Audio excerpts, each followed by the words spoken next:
my best friend, a little Asian girl. She was blind, but every day we would have lunch together. She'd have these great barbecue beef sandwiches, and I'd have these boring peanut butter and jelly. So every day we would exchange lunch. Now what I didn't realize until I got older, she never saw me exchange those lunches.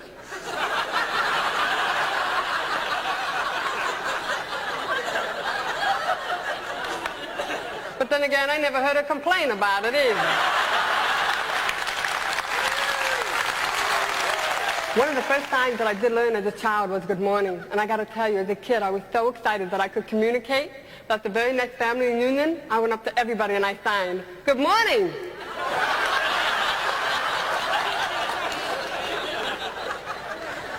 I guess you can say they're not morning people. Then they found out today that I had started giving me hearing aids and I started learning how to talk. So as far as they were concerned, I was fixed. They sent me back to public school. I was in public school in 4th, 5th grade. I stole money. I stole candy. I stole things from my house to take to school to give to the other kids because I wanted them to like me. So I'm in school and I'm saying, "Hi, you would like me to be my friend?" I just want to be accepted. I wanted to be a part of something. Everybody wants to be accepted, a part of something. So I stole, and I would give stuff away. I couldn't understand anything in the classroom. Teachers would have their back up against the blackboard. I couldn't hear what they were saying. By the time one kid would say something, I'd go to look for their lips, another kid's lips were moving. I was totally lost. I graduated from high school with a 1-point average. I didn't know what to do with my life. I was so lost and so confused for so long. So by the time I was 20 years old, I've tried committing suicide 5 different times. Now, there are going to be some things I'm not going to be successful at. And there's not a day that goes by where I don't thank God for letting me fail at least 5 different times. When I was 20 years old, I was laying on a beach sunbathing. A lifeguard Jeep ran me over. Talk about not knowing what your job description is. The Jeep ran over my face, stomach, chest, side, and back. I was laid up for 5 years. I died at the scene of the accident. I saw life after death. At least I believe I did. When it happened to me, when the Jeep ran over my face, I opened my eyes and I saw the bottom of the Jeep. And I could see the 2 rear wheels coming at me. And all I could think about is I need to protect my head. So I went to put my hand up above my head, and unfortunately when I did that, the rear wheels took my elbows and took me and turned me. The next thing I remembered, everything turned the most beautiful blue, a blue I yet to see on this earth. I was totally surrounded by it. And then the brightest, whitest cloud came toward me. And all I could remember was, no, I'm not ready yet. And I just sat there, I'm not ready yet.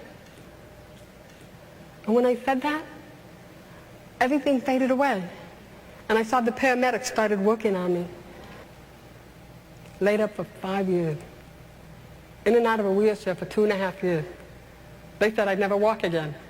I figured I didn't hear them. I got up and I left.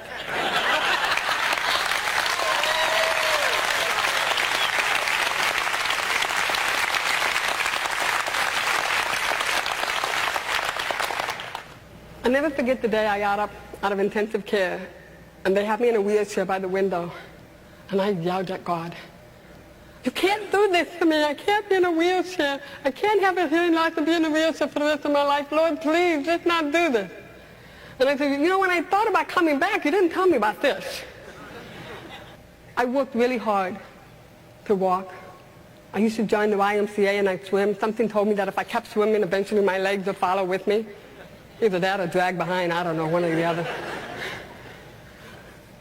When I started walking, one day I just packed my car up. I was living in Cleveland, Ohio, and I started driving.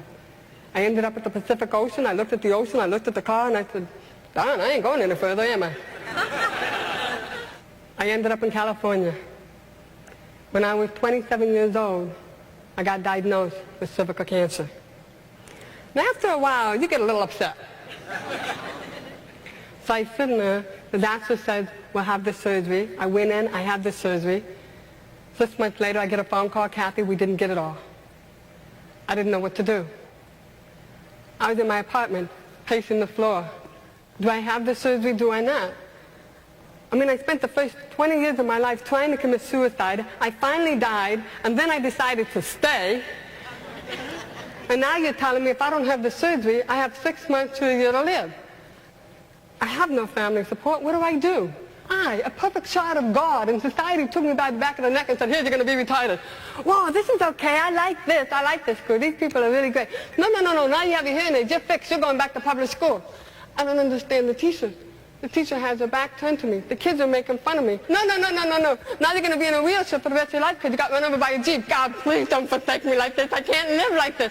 No. Now I'm going to give you cancer and I'm going to give you 6 months to a year to live. This is where I learned how to say, no. Hear this. How dare you say I cannot talk? How dare you say I cannot walk? How dare you say I cannot have a life? How dare me for listening to you?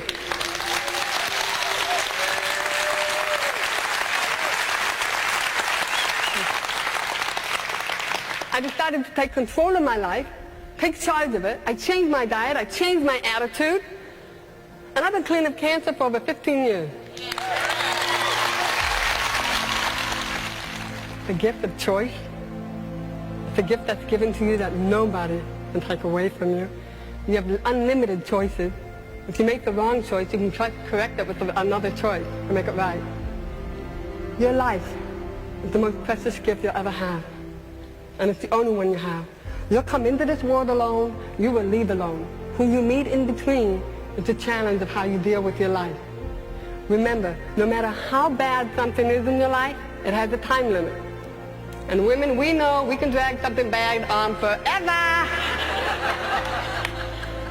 But also remember, no matter how good something's going on in your life, that too has a time limit.